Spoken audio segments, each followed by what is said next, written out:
Namo Buddhaya, para sahabat Dhamma dimanapun Anda berada. Pada kesempatan ini saya akan menyampaikan tentang Manggala Sutta.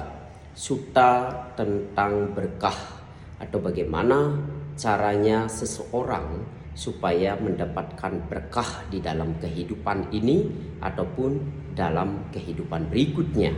Jadi simak dan dengarkan Manggala Sutta yang saya sampaikan ini. Ya. Saya akan membacakan artinya atau menyampaikan artinya bahasa Indonesia saja ya, supaya kita lebih paham dan lebih mengerti, khususnya kita orang Indonesia ya. Kita langsung ke arti sutanya ya. Demikianlah yang saya dengar.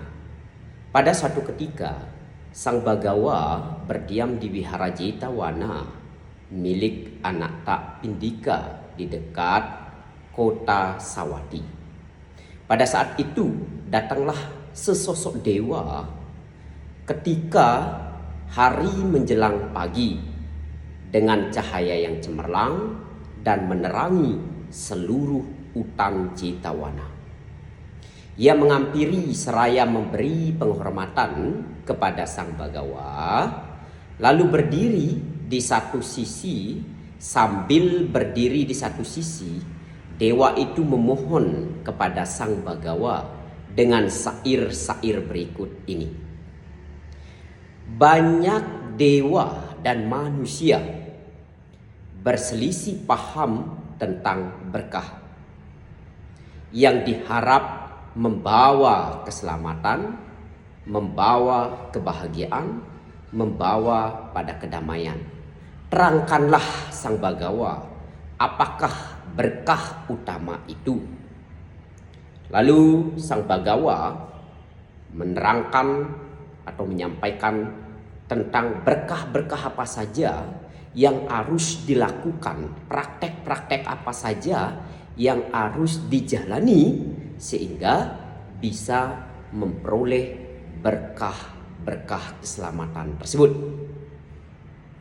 Yang pertama, tidak bergaul dengan orang-orang dungu, bergaul dengan mereka yang bijaksana, menghormat mereka yang patut dihormati, itulah berkah utama.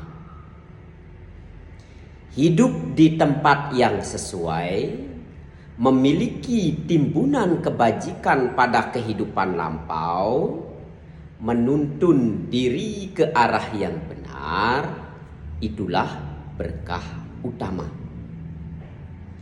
Memiliki pengetahuan dan keterampilan, terlatih baik di dalam tata susila, santun dalam berucap, itulah berkah utama.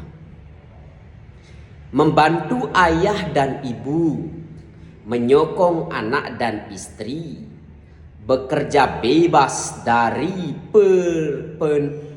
penentangan atau pertengkaran, itulah berkah utama.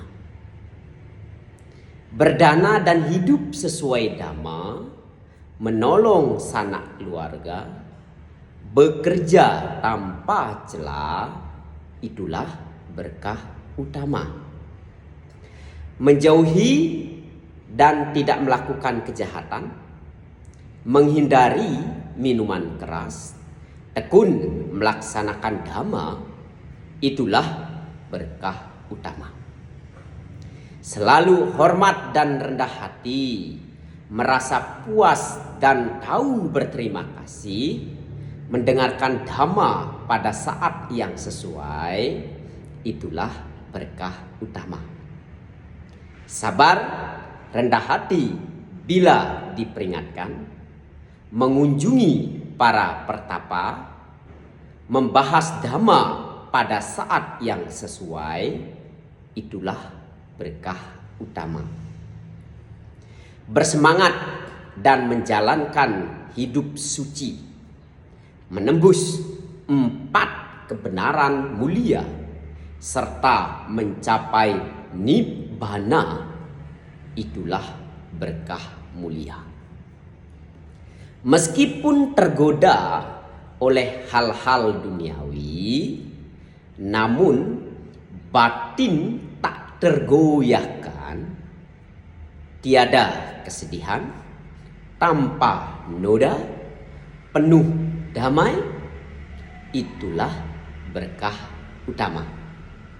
Nah, setelah melaksanakan hal-hal tersebut, ya, setelah mempraktekkan hal-hal tersebut yang disampaikan oleh Buddha tadi, yang saya ulang tadi, ya, maka mereka yang sungguh-sungguh, yang penuh keyakinan dan mempraktekkan hal-hal tersebut, sudah bisa dipastikan akan memperoleh keselamatan, kesejahteraan. Dan dikatakan juga mereka yang mempraktekkan berkah-berkah utama tersebut, maka para dewa dan manusia tidak akan terkalahkan dimanapun juga. Ingat, ini poin pentingnya. Mereka yang mempraktekkan berkah-berkah utama ini, para dewa dan manusia, tidak akan pernah terkalahkan dimanapun juga. Mereka akan pergi dengan penuh kesejahteraan. Mereka akan tinggal dengan penuh kedamaian. Itulah berkah utama. Maka jika ingin mendapatkan keselamatan, kedamaian, kesejahteraan, praktekkanlah berkah-berkah utama ini yang terdapat di dalam Manggala Sutta. Dan ini jelas tuntunannya, ini jelas tuntutannya, ya, runtutnya, jalannya itu jelas. Jika Anda mempraktekkan ini akan memperoleh itu, jika Anda mempraktekkan itu akan memperoleh ini. Itu sangat jelas sekali. Maka sekali lagi, jika ingin bahagia, jika ingin sejahtera, maka praktekkanlah berkah-berkah utama atau berkah-berkah mulia yang terdapat di dalam Manggala Sutta. Terima kasih, semoga bermanfaat, semoga semua makhluk berbahagia. Sabi Sata Pawantu Sukitata. Namo Buddhaya.